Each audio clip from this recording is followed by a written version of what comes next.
Let me begin by saying that I'm a bit of a sucker for martial arts movies. I mean, they're why I got into martial arts, they're why I got into film, so naturally they're kind of a bit of a part of my life. Granted, I didn't watch a lot of the same ones kids watched growing up.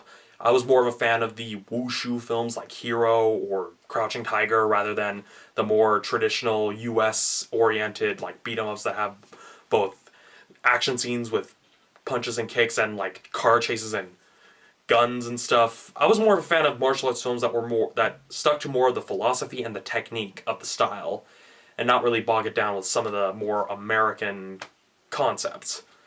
And, well, given that Hollywood has become really risk-adverse in recent years, you rarely see any of them released in theaters. Given that Hollywood's also been trying to do a lot more business with China in order to ensure that more of their films are being shown in China, naturally, when you're partnering with a Chinese company, you're naturally going to have some films that have to deal with martial arts and have enough financial backing to actually get it into theaters.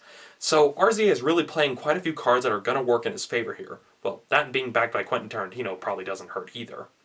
With that said, let's get started with this episode of Romney's Reviews.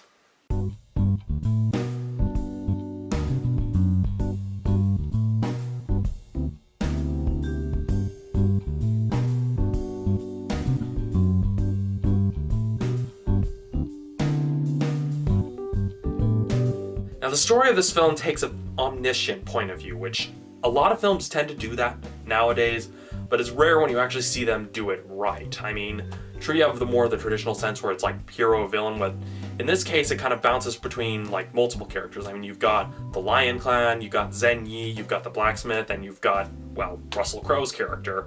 And the way everything's tied together by the narration by the blacksmith, it kind of gives it a sort of neo-noir / spaghetti western feel to it, which really complements the whole martial arts motif as well. From a technical standpoint, the film is well shot and well edited, and the choreography actually looks really exciting and really complements a lot of the quirks that each of the characters have, with like Zen Yi having all the different daggers, Brass Body being essentially indestructible, as well as how effing nuts Jackknife is. And so, the way it's shot and edited for the most part really complements it, and a lot of the best stuff is saved for the last. I mean, a lot of the best fight scenes, you get some cool stuff in the beginning, some better stuff in the middle. The third act is where everything's just, it's basically kind of a case of where all bets are off, it's do or die time, and basically all the best fights are in the third act. But it is plagued by some technical iffiness in the third act, particularly in the case of the way certain scenes are edited.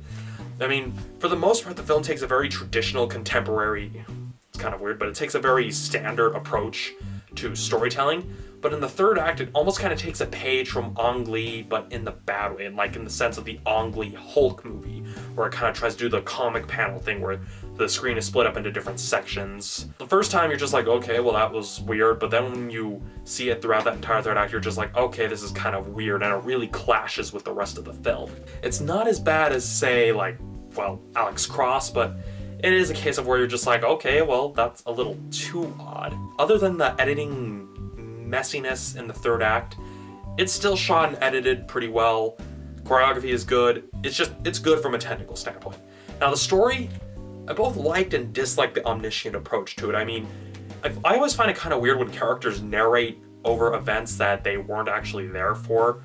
And I mean, having the omniscient narrator that isn't even in the story can also be a bit weird, but at least with this film, it kind of accomplishes that in a sense where it's kind of being viewed by someone who observed the events and then pieced together what details they had. Best parallel I can think of is with the character of Dojima from Way of the Samurai. And it's literally the same thing. He's a blacksmith who observes everything that all the other clans are doing, but essentially staying neutral until circumstances or just timing forces them to kind of make a stand and essentially join the fray. And so that's one thing I really liked about it. Although the omniscient thing was a bit weird at first, it grows on you. So overall, this is a very entertaining film. I mean, the choreography is good, it's shot really well, editing is also pretty good. Despite some of the mess ups in the third act, everything is built up and paced well. And it's just overall both a visually appealing film and, well, an appealing film for those of us who are more concerned with story.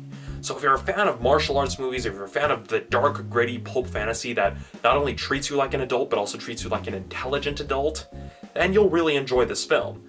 Like I said, it loses some points for some of the weird editing choices in the third act, and some little over-the-top stuff that was in the third act as well that, although it makes sense in the story, is just executed in a sense that is kind of weird. So on my personal scale, I give The Man with the Iron Fists a 4.5 out of 5.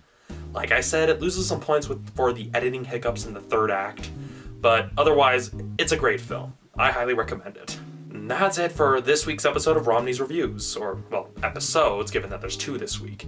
Next week is going to be another set of 2 episodes as I take a look at Steven Spielberg's Lincoln and 007's Skyfall. See you then.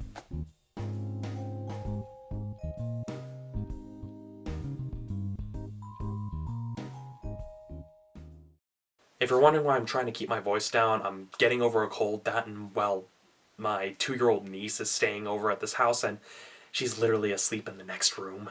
I kinda have to be careful. You understand.